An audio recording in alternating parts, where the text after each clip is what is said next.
ان درختوں کی نازک شاخوں پر لگے جھولوں پر جھولتی حسین پریاں اور ان کے ارد گرد منڈلاتی انوکھے رنگوں کی چمکتی تتلیاں بہت بھلی معلوم ہو رہی تھی۔ ایک پری نے مینا کو بھی جھولے میں جگہ دی۔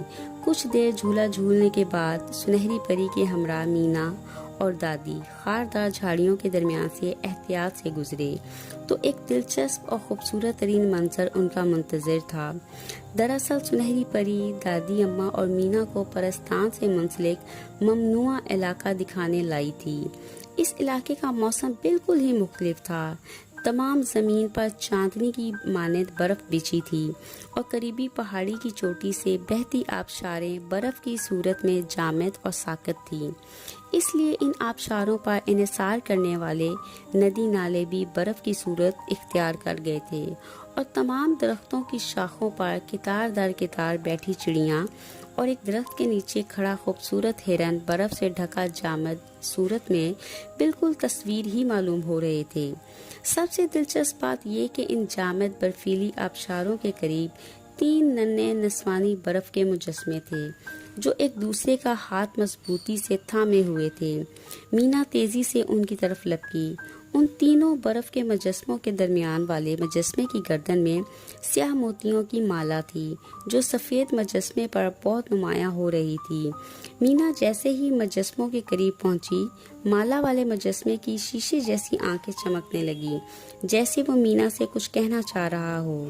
مینا نے دادی اور سنہری پری کے منع کرنے کے باوجود ہاتھ بڑھا کر سیاہ موتیوں کو چھو کر دیکھنا چاہا، مگر جیسے ہی اس نے موتیوں کی مالا کو چھوا، اسے معلوم ہوا اس کا ہاتھ بھی برف کی مانند جم رہا ہے، مگر اس نے فوراً سے پہلے ہی خوب زور سے جھٹکا دے کر اپنا ہاتھ کھینچ لیا، مگر ساتھ ہی سیاہ موتیوں کی مالا بھی اس کشمکش میں ٹوٹ کر بکھر گئی۔ مینا ایک لمحے کو گھبرا گئی، مگر اس نے یکایک ایک اور عجیب اور حیرت انگیز منظر دیکھا۔ مجسموں سے برف پگھلتے ہی تینوں مجسمے ننھی حسین پریوں میں بدل گئے۔ یہ دیکھتے ہی سنہری پری خوشی اور جوش سے چلائی، ارے یہ تو وہی ننھی شریر گمشدہ پریاں ہیں جو کافی عرصے سے لاپتہ تھیں۔ دراصل یہ ننھی پریاں ملکہ پری کی بیٹیاں تھیں جو نہایت نٹکھٹ اور شریر تھیں اور اب اپنی اصل صورتوں میں واپس آ گئی تھیں۔ ان ننھی پریوں کا نام بال ترتیب گل پری، چندا پری اور ہلال پری تھا۔ انہوں نے مینا سے کہا، تمہارا بہت بہت شکریہ اچھی لڑکی، تمہاری وجہ سے ہم اصل حالت میں آ گئے ہیں، ہم تمہارے احسان مند رہیں گے۔ اب تو دادی جان نے بھی شفقت سے مینا کے سر پر ہاتھ پھیرا جس نے انجانے اور تجسس میں ایک عظیم کارنامہ سر انجام دیا تھا، اور مینا تو بس خوش اور حیران ہوئے جا رہی تھی۔ گل پری نے ایک سیاہ موتی جامد آبشار کی جانب پھینکا جس سے آبشار رواں دواں ہو گئی، چڑیاں اڑنے لگی، ہرن کلانچے بھرنے لگے۔ معلوم ہوا یہ ممنوعہ علاقہ باگا دیو کی ملکیت ہے۔ جو شخص بھی باگا دیو کی اجازت کے بغیر اس کے علاقے میں آتا ہے وہ اسے برف میں تبدیل کر دیتا ہے۔ یوں یہ روانی سے بہتے ندی نالے، آبشاریں اور اس کے ارد گرد درخت برف سے ڈھک کر جم جاتے ہیں۔ سزاوار شخص بھی برف کا مجسمہ بن کر انہی کا حصہ معلوم ہوتا ہے۔ اس طرح انہیں شناخت کر کے تلاش کرنا ناممکن ہو جاتا ہے۔ ہماری ننھی مہمان مینا اور دادی جان ہمارے لیے خوش قسمت ثابت ہوئیں اور پر اسرار طور پر یہ گمشدہ ننھی پریاں ہمیں واپس مل گئیں۔ ملکہ پری ان کی یاد میں بے قرار اور بے چین رہتی ہیں۔ آج وہ بہت خوش ہیں، سنہری پری پرجوش ہو کر بولی۔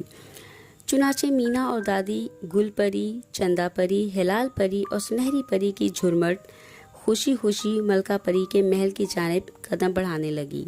ننھی پریاں اتنے دنوں بعد واپس محل جانے کی خوشی میں بہت پرجوش نظر آ رہی تھی۔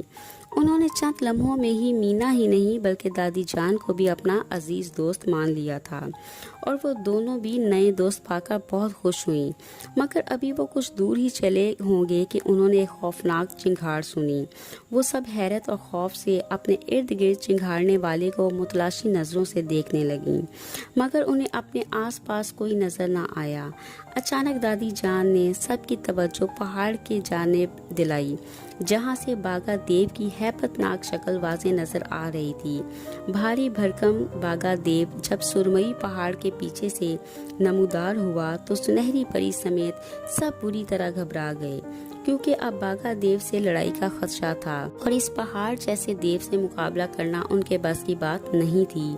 باگا دیو ان کے سامنے آیا اور غصے بھری نظروں سے ننھی پریوں مینا اور دادی کو دیکھنے لگا۔ اس کہانی کا نیکسٹ پارٹ دیکھنے کے لیے ہمارے چینل کو سبسکرائب کریں اور بیل آئیکن کو بھی پریس کریں تاکہ آپ کو ویڈیو کا نوٹیفیکیشن مل سکے۔